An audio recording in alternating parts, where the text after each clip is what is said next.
किसी बेलन में उपस्थित हवा की मात्रा जबकि वायु निकालने वाला पंप प्रत्येक बार बेलन की शेष हवा का 1/4 भाग बाहर निकाल देता है। ठीक है, अब एक सिलेंडर है, पहले इस क्वेश्चन को समझिए पहले अच्छे से। देखिए, अब ये मान लीजिए एक सिलेंडर में हवा भरी हुई है।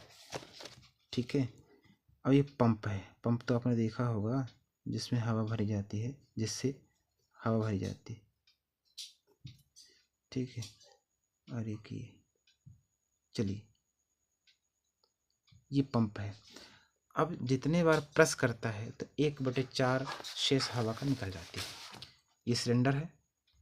ठीक है, ये लिखा क्वेश्चन, सिलेंडर में उपस्थित हवा की मात्रा जबकि वायु निकालने वाला पंप प्रत्येक बार से शेष हवा 1/4 भाग बाहर निकाल देता है। तो सिलेंडर जैसे हवा में प्रेस करते हैं तो पंप, तो इस सिलेंडर से 1/4 भाग निकाल देते हैं। ठीक है, तो सिलेंडर में हवा की मात्रा 1 है। ठीक है, 1 किलो कह दे या यूनिट कुछ भी कर दें, हमें यूनिट तो दिया नहीं है, बस 1 मान लेते हैं कि 1 kg है, समथिंग। ठीक है, 1 है।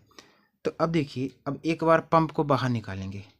ठीक है, अब जैसे हम पंप प्रेस करते हैं तो 1/4 बार उस सिलेंडर से हवा का निकलता है, शेष हवा का। ठीक है, तो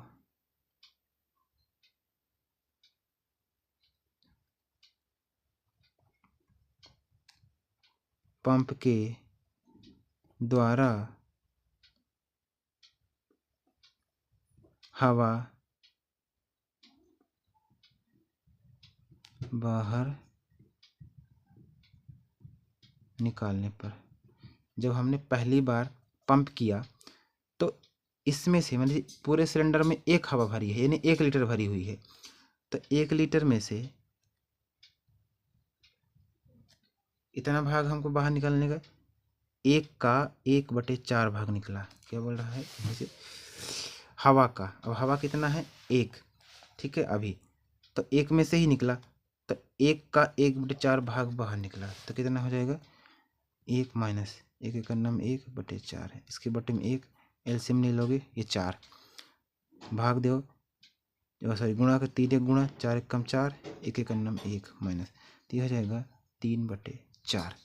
अब देखिए इतना भाग, ठीक है, बच गया। ठीक, अब देखिए, अब दोबारा अब हम पंप करें सिलेंडर से, तो अब इतनी शेष हवा जब बची है इससे बाहर निकलेगी, इससे नहीं निकलेगी। 1/4 भाग तो निकल गया। ठीक है, तो हवा अब सिलेंडर में इतनी बची, यानी 3/4 बची। तो अब हम दूसरी बार पंप मारेंगे तो लिखेंगे पुनः पंप करने पर हवा की मात्रा, अब देखिए दूसरी बार पंप किए तो हवा की मात्रा अब कितनी बचती है। अब देखिए, अब इसमें से पंप जो है निकलेगा, हवा निकलेगी जो शेष बची है, और कितना निकलेगा, इसी से इसी का 1/4 निकलेगी, शेष हवा का 1/4। प्रश्न में खुद बोला है कि शेष हवा का, ये लिखा है कि शेष हवा का 1/4 भाग निकलता है। ठीक है, प्रत्येक बार।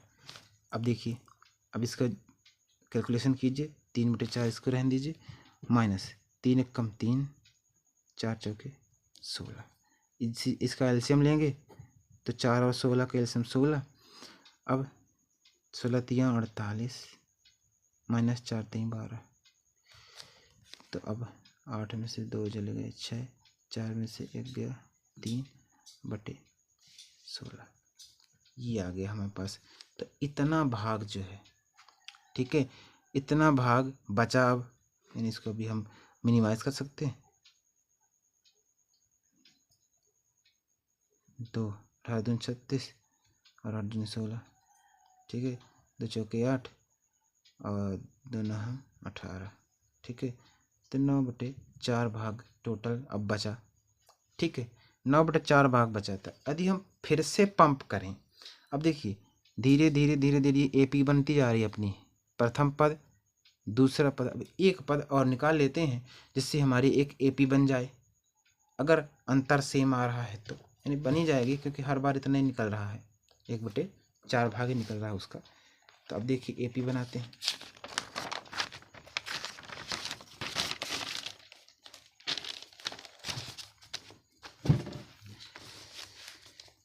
अब ध्यान देंगे,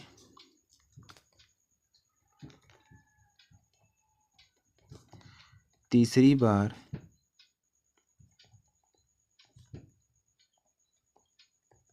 पंप करने पर हवा की मात्रा। अब फिर से वही तीसरी बार करेंगे जब पंप, तो शेष हवा का 1/4 भाग बाहर निकलेगा। तो अब देखिए अब कितना शेष रह गई है हवा, अब रह गई है 9/4 भाग।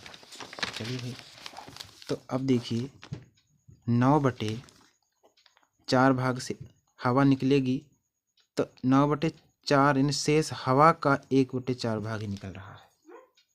ठीक, तो अब देखिए 9/4 माइनस 9 1 कम 9, 4 चौके 16, फिर से वही एलसीएम आ गया 16। ठीक है, इसका जब हम गुणा करेंगे तो 16 9 144 माइनस 9 चौके 36, तो 16 9 हो गया 144। अब देखिए 14 में से 6 चले गए तो 8। ठीक है, अब 13 में से 3 चले गए तो 10/16। अब इसको मिनिमाइज कर दीजिए, काट पीट दीजिए, जो कटता है 2 से काट, 2 8 16, 2 5 10, 2 चौके 2 से कटा 2 चौके 8, 2 2 4, 2 7 14 यानी 27/4। अब देखिए पहली बार जब हमने पंप किया था तो कितनी हवा निकली थी, बची थी खाली हमारे पास, देखिए 3/4 बची थी। दूसरी बार में हमारे पास 9/4 बची थी। तो पहली बार में 3/4, दूसरी बार में 9/4 और तीसरी बार में 27/4। P नहीं होगी। रीज़न क्यों नहीं? क्योंकि इसका जो अंतर है, अंतर सेम नहीं आ रहा। अंतर समझ रहे हैं ना, सार्वंतर। ठीक है, देखिए अब हमारे पहले भाग में इतना बचा था, दूसरे भाग में इतना बचा था, तीसरे भाग में इतना, यानी दोनों का जो तीनों का अंतर है